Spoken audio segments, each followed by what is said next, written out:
Hey guys, Mrs. Barajas here. I'm going to be reading the true story of the three little pigs. Everybody knows the story of the three little pigs, or at least they think they do. But I'll let you in on a little secret. Nobody knows the real story because nobody has ever heard my side. I'm the wolf, Alexander T. Wolf. You can call me Al. I don't know how this whole big bad wolf thing got started, but it's all wrong. Maybe it's because of my diet. Hey, it's not my fault wolves eat cute little animals like bunnies and sheeps and pigs. That's just the way we are. If cheeseburgers were cute, folks would probably think you were big and bad too. But like I was saying, the whole big bad wolf thing is all wrong. The real story is about a sneeze and a cup of sugar. This is the real story.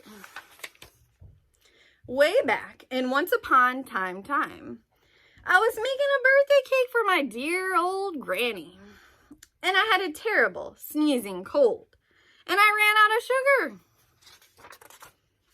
So I walked down the street to ask my neighbor for a cup of sugar. Now this neighbor was a pig, and he wasn't too bright either. He had built his whole house out of straw. Can you believe it? I mean, who in his right mind would build his house out of straw? So of course, the minute I knocked on the door, it fell right in. I didn't want to just walk into someone else's house, so I called, "Little pig, little pig. Are you in?"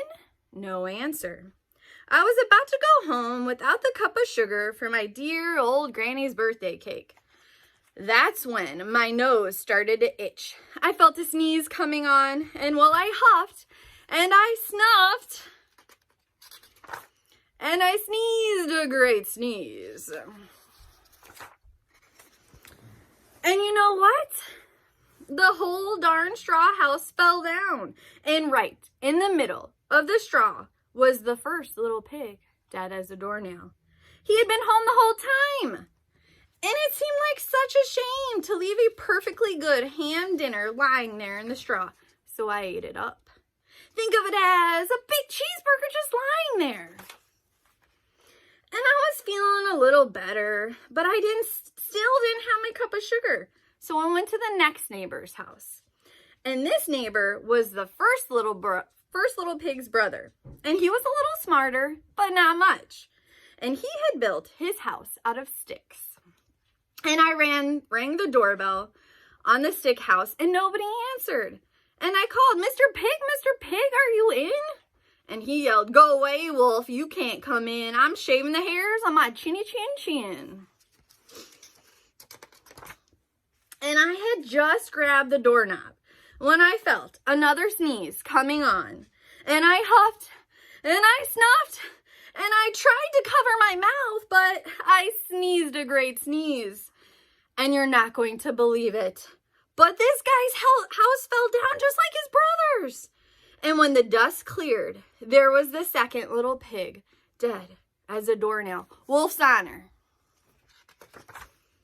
Now, you know food will spoil if you just leave it out in the open. So I did the only thing there was to do. I had dinner again. And think of it as a second helping.